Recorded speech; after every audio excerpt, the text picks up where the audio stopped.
حضرت داؤد طائی اور امام جعفر صادق کے درمیان ایک دن بحث ہو گئی۔ امام جعفر صادق فرمانے لگے یہ محبت کا ان کا رشتہ تھا آپس میں۔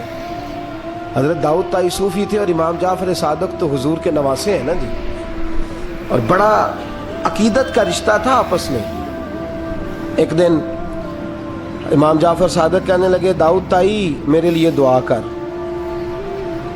تو آپ رو پڑے، کہنے لگے حضور میں نواسہ رسول کے لیے دعا کروں؟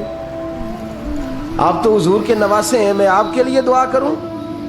تو حضرت امام جعفر صادق کہنے لگے یہی تو دعا کرانی ہے، یہی تو میں نے کیا فرمایا، یہی تو دعا کرانی ہے کہ میرے لیے دعا کر، میں اپنے نبی کی بارگاہ میں شرمندہ نہ ہو جاؤں۔ حضور یہ نہ فرما دیں کہ میرا نواسا ہو کے تو کیا کرتا رہا، یہی تو دعا کرانی ہے۔ بڑا پیار تھا۔ ایک دن بحث ہو گئی، حج کر کے واپس آئے، عراق میں تشریف فرما تھے امام جعفر صادق، حج کر کے واپس آئے تو امام جعفر صادق کہنے لگے جو مکے سے ہو آتا ہے نا، اللہ پھر اس کو دوزخ میں نہیں ڈالے گا۔ خوش نہیں ہوئے آپ لوگ؟ اللہ آپ کو جزائے خیر عطا فرمائے۔ فرمایا جو کعبے کا دیدار کر لے ایک دفعہ زندگی میں اور ایمان کی حالت میں، اللہ پھر اسے دوزخ میں ایک دفعہ جو دیدار کر لے ایمان کی حالت میں، اللہ دوزخ میں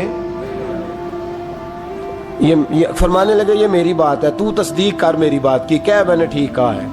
پیار تھا نا، تو کہنے لگے داؤد طائی تو کہہ میں نے ٹھیک کہا ہے۔ کہنے لگے جی آپ نے فتویٰ ہی پورا نہیں دیا تو میں کیسے تصدیق کر دوں؟ آپ نے پورا فتویٰ پوری بات کریں تو تصدیق کرا لیں۔ کہا پوری بات کیا ہے؟ فرمانے لگے جو خانہ کعبہ بیت اللہ کا دیدار کر لے اللہ دوزخ میں نہیں ڈالے گا، اور جو مدینے سے ہو آئے اللہ اسے جنت میں ضرور داخل فرمائے گا صلی اللہ ہو۔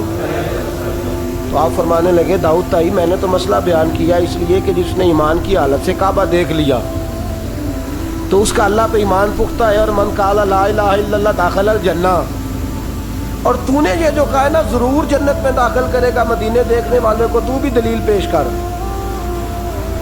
مکہ کا ایمان کے ساتھ دیکھنے والا تو میں نے حدیث پیش کر دی، تو دلیل دے۔ حضرت داؤد طائی بولے بڑی خوبصورت بات، اور خوبصورت لوگ ہی خوبصورت باتیں کرتے ہیں، خوبصورت لوگ ہی جی، ورنہ تو اللہ خیر کرے خوبصورت بات نکلتی نہیں لوگوں کے منہ سے، حرم میں بیٹھ کے بھی نہیں نکلتی، تنی کیا سانپ سونگ جاتا ہے، کس قسم کی بولی بولنے لگتے ہیں۔ خوبصورت لوگ خوبصورت بات کرتے ہیں۔ حضرت داؤد طائی کہنے لگے میری دلیل یہ ہے کہ پورے مکے میں کہیں جنت تو نہیں نا، مکہ دیکھنے والے کو جنت ملتی ہے پر مکے میں جنت نہیں۔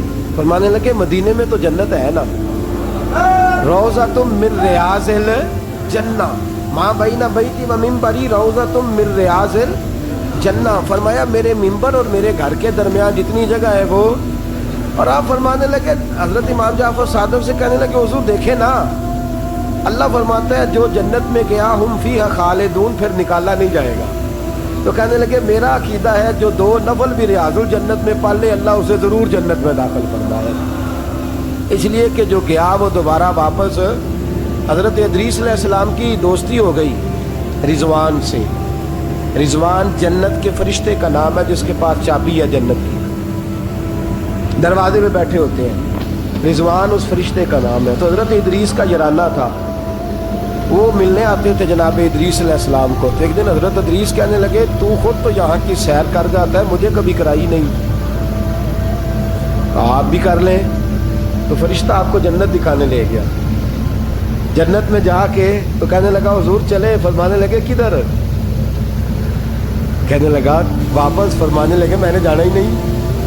اس نے کہا کیوں؟ فرمانے لگے اللہ فرماتا ہے ہم فیہا خالدون، جو جنت میں آئے گا نکالا نہیں جائے گا، تو کیسے مجھے نکال سکتا ہے؟ کہنے لگے جناب آپ نے سیر کا کہا تھا۔ فرمایا سیر ہی ہے یہ، اس لیے کہ جنتی ساری عمر ہی سیر کریں گے، وہ سیر ہی کریں گے، سفر تو تھکا دیتا ہے بندے کو، یہ سیر ہی ہے۔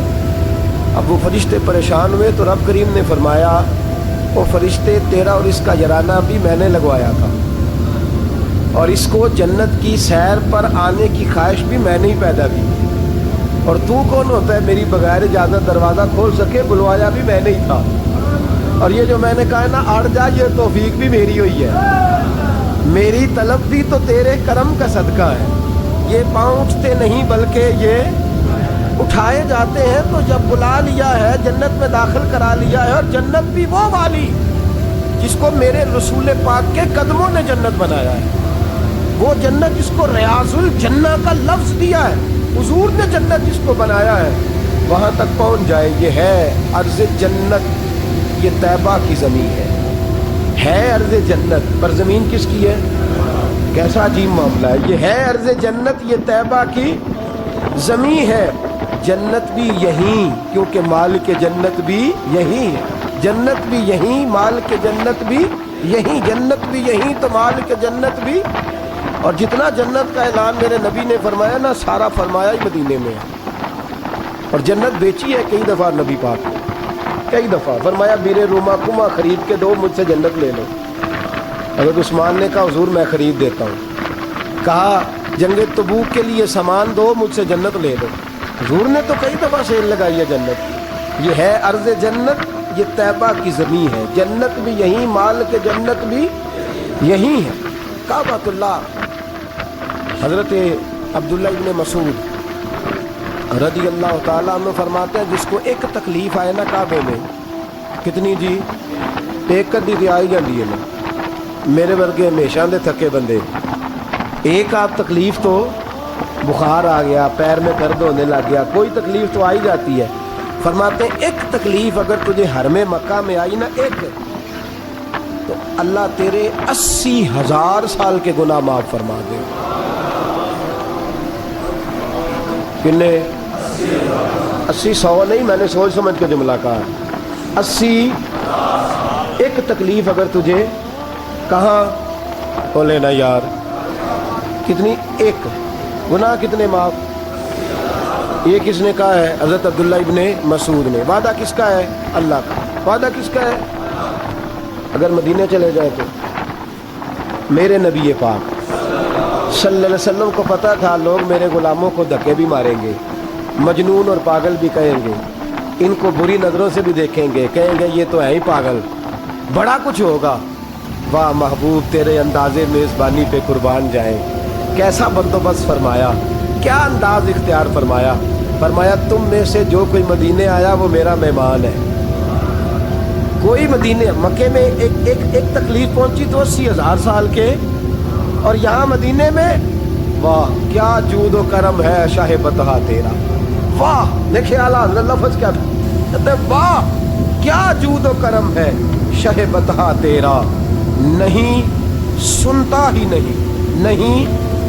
دیکھیں ترکیب اعلیٰ حضرت کی، ایسے جملے درد ہو تو نکل، نہیں سنتا ہی نہیں مانگنے والا تیرا۔ اور کہتے ہیں تیرے قدموں میں رہوں غیر کی ٹھوکر پہ نہ ڈال، جھڑکیاں کھاؤں کہاں چھوڑ کے صدقہ تیرا۔ اور تیرے قدموں میں جو ہے غیر کا منہ کیا دیکھے، پھر کون نظروں پہ چڑھے دیکھ کے طلبہ تیرا، دیکھ کے جلوہ نہیں۔ اعلیٰ حضرت کا انداز کوئی اعلیٰ مزاج لوگ ہی سمجھتے، جلوہ نہیں جی۔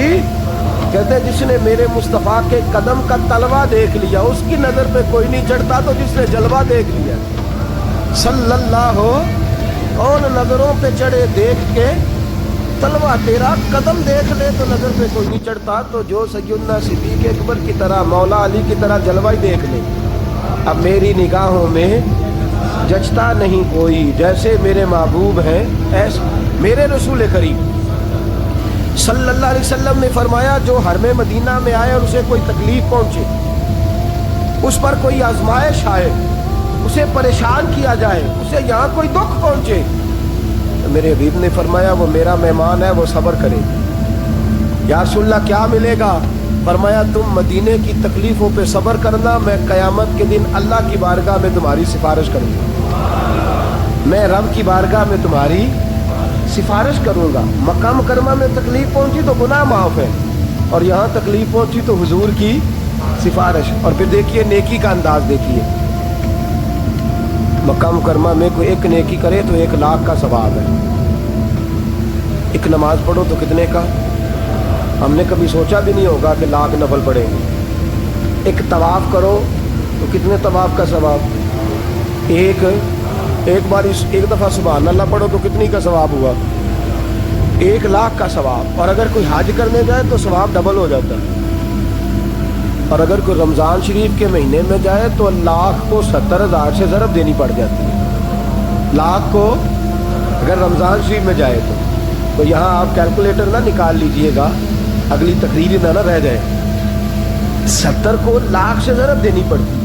یہ نیکیاں ہیں جو اللہ پاک حرم مکہ میں جانے والے کو عطا فرماتا ہے. میری سمجھ میں صرف اتنی بات آتی ہے کہ وہ جو امتیں کرتی رہی ہیں نا، 1000 سال عبادت، 1000 سال انہوں نے عبادت کی ہے، تو امت مسلمہ کو اللہ نے درجہ تو اونچا ہی دینا ہے نا. تم خیر امت جو ہوا درجہ چونکہ اونچا دینا ہے. اللہ پاک نے یہ بہانے بنا دیے ہیں، شب قدر ہے، شب برات ہے، یہ اللہ پاک نے بہانے بنا دیے ہیں. مالک کریم نے یہ بہانے بنائے ہیں. فرمایا تم بھی شب برات میں، شب قدر میں مسجد آ جاؤ، یا اللہ تمہیں موقع دے تو حرم مکہ اور مدینہ آ جاؤ.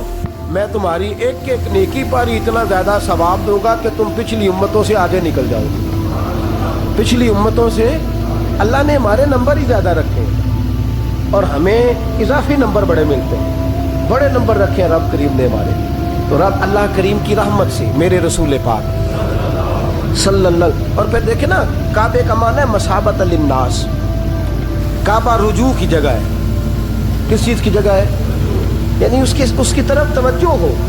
میرے نبی پاک صلی اللہ علیہ وسلم کی سب سے بڑی سنت کعبے کو دیکھنا ہے.